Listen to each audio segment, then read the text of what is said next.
मैं दीपक कबीर के पास अब आती हूँ कि दीपक जी, आपको क्या लगता है कि जिस तरीके से जो मोदी जी का डर या इकबाल जो की बात राकेश अचल जी कह रहे थे, क्या वो वाकई में आपको खत्म होता हुआ नजर आया? कई लोग तो ये भी कह रहे हैं कि अरे आपको ये सब गलतफहमियां हैं कि मोदी जी अपने तौर तरीके बदल देंगे, बल्कि वो मोदी जी अब एक नए अग्रेशन और नए तीव्रता के साथ वापस आएंगे, भले उनको जनादेश ना मिला हो। देखिए, इस देश में सबसे बड़ा सवाल तो ये उठना चाहिए, डर किसी का भी हो खत्म हो, पर ये डर आया कैसे था, डर पैदा कैसे होने दिया गया। मतलब लोकतंत्र के अंदर अगर नागरिक डरने लगेगा अपने जो भी शासक है, जो 5 साल के लिए आता है बतौर मैनेजर आता है कि वो उसको कुछ प्रबंधन करना है, इस देश का मालिक थोड़ी होता है वो, और वो मालिक जो है बन जाता है, वो डराने लगा, तो ये डर का भाव पैदा कैसे हुआ?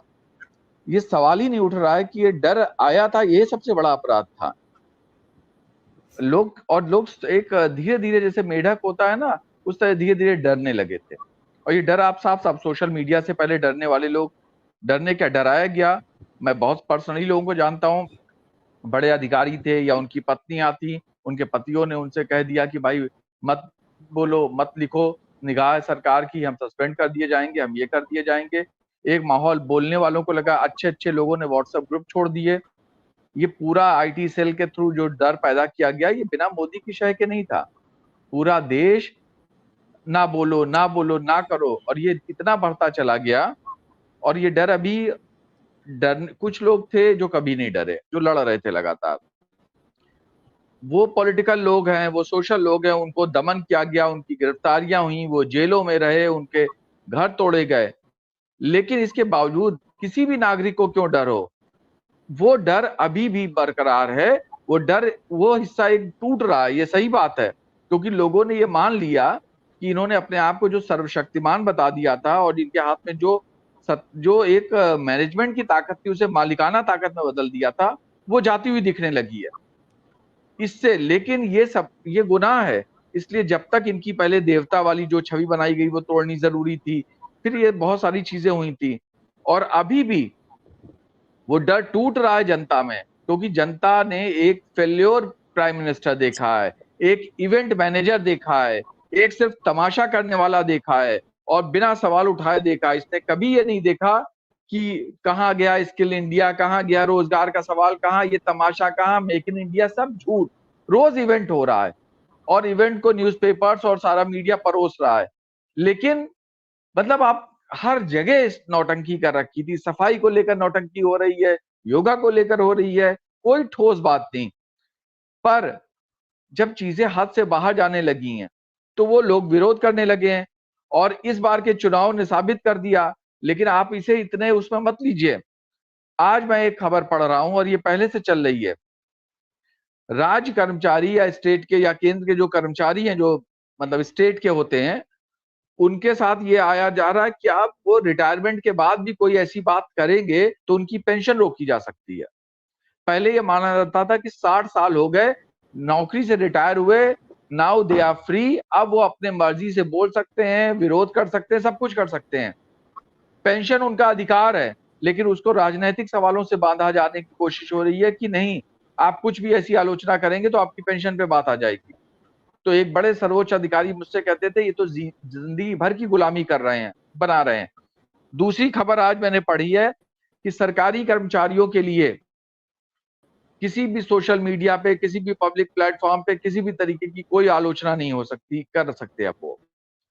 तो आप समझ लीजिए, बतौर एक सरकारी कर्मचारी अपने विभाग में काम करता है, लेकिन साथ साथ वो एक नागरिक है, वो कंज्यूमर भी है। अगर उसके चौराहे की किसी समस्या से प्रॉब्लम हो रही है, अगर उसको पानी के ना मिलने से दिक्कत हो रही है, और वो सोशल मीडिया पे लिख रहा है कि पानी की व्यवस्था गड़बड़ हो गई, या हमारे बच्चे को अस्पताल में दिक्कत हो रही है, या कोविड चल रहा है, और मान लो कोई बिजली कर्मचारी का है और वो लिखता है कि कोविड में अस्पतालों में बड़ी बर्बादी चल रही है, हमारे यहाँ जान आफत में है, तो उसके ऊपर संकट आ जाएगा।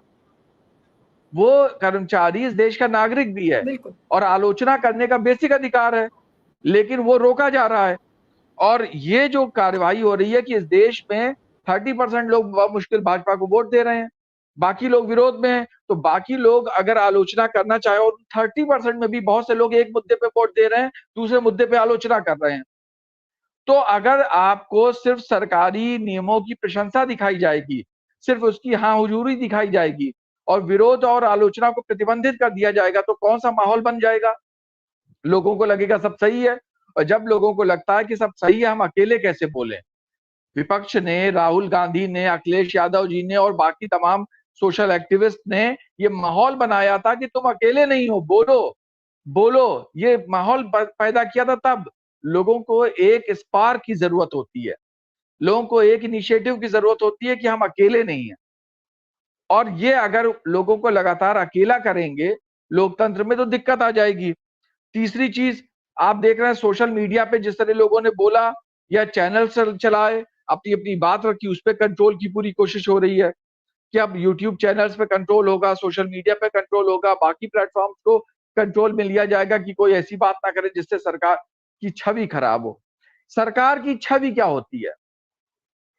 सरकार की छवि नकली थोड़ी बनती है, अच्छा काम करेंगे तो बनेगी।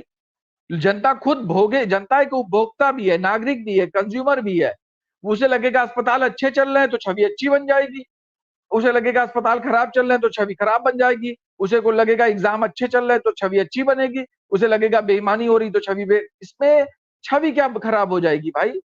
और छवि तो अगर खराब होती है तो सरकार के पास, मंत्रियों के पास, प्रधानमंत्री के पास वो सिस्टम होना चाहिए कि वो आलोचनाएं आए सीधी तौर पे, ताकि वो उसे सुधार सके। वो आलोचनाओं का रास्ता बंद करना चाहते हैं, ये कौन सा तरीका हो सकता है? तो मुझे लगता है कि 4-5 सवाल इसमें छुपे हैं। पहली बात तो सबसे बड़ा अपराध है गृह मंत्री, भारतीय जनता पार्टी की सरकार और प्रधानमंत्री के ऊपर कि उन्होंने डर पैदा क्यों किया। डर कैसे पैदा कर सकता है? डर पैदा करना, धमकी देना, एक तरीके से लोगों को दहशत में डालना, इस पे तो गुंडा एक्ट लगता है, इस पे तो आपराधिक एक्ट लगते हैं भाई, कि तुम कैसे धमकी दे सकते हो, तुम डरा कैसे सकते हो किसी आदमी को? तो ये प्रथम दृष्टया ही अपराधी हैं कि हमारे खिलाफ ना जाओ। ये लोकतंत्र के अंदर अपराध है, ये पेनल कोड के अंदर भी अपराध माना जाता है। तो पहले तो ये शुरुआत ही अपराध से करते हैं कि 2-4 हत्याएं हो गई, लोग डर गए, 2-4 कांड हो गए, लोग डर गए कि पता नहीं क्या करा देंगे, 2-4 लोगों के घर तोड़वा दिए, 2-4 लोगों को जेल में सड़ा दिया। ये अपराधी हैं प्रथम दृष्टया। बहुत से राज खुलने नहीं देते हैं। दूसरी चीज, अभी भी वो कहते हैं ना कि रस्सी चल गई, रस्सी पर ऐठन नहीं गई। रस्सी जल जाती है पर वो उसी शेप पे रहती है, भुरभुरी हो जाती है पर ऐठन नहीं छोड़ती है। तो ये वो ऐठन बची हुई है और उस ऐठन को ये दोबारा बनाना चाहते हैं, राज्य कर्मचारियों पर, सरकारी कर्मचारियों पर कंट्रोल करके, सोशल मीडिया पे कंट्रोल करके। लेकिन मतलब अगर नई जबान में बात करें तो डर के आगे जीत है, जैसे पॉपुलर स्लोगन भी सुने होंगे। और अगर पुरानी कविताओं के आधार पे बात करते हैं तो मुझे गोरख पांडे की वो मशहूर कविता है कि तमाम धन दौलत गोला बारूद पुलिस फौज के बावजूद वो डरते हैं। वो डरते हैं, हम गरीब और निहत्थे लोगों से वो डरते हैं। वो डरते हैं इसलिए कि एक दिन हम गरीब निहत्थे और साधारण लोग उनसे डरना ना बंद कर दें। तो वो इस बात का डर है कि लोग उनसे डरना ना बंद कर दें, और वो होता दिख रहा है, वो इन चुनावों ने दिखा दिया। तो महोदयों को ऐठन छोड़नी होगी, ये देश किसी की जागीर नहीं है और डर का टूटना बिल्कुल लाजिम है।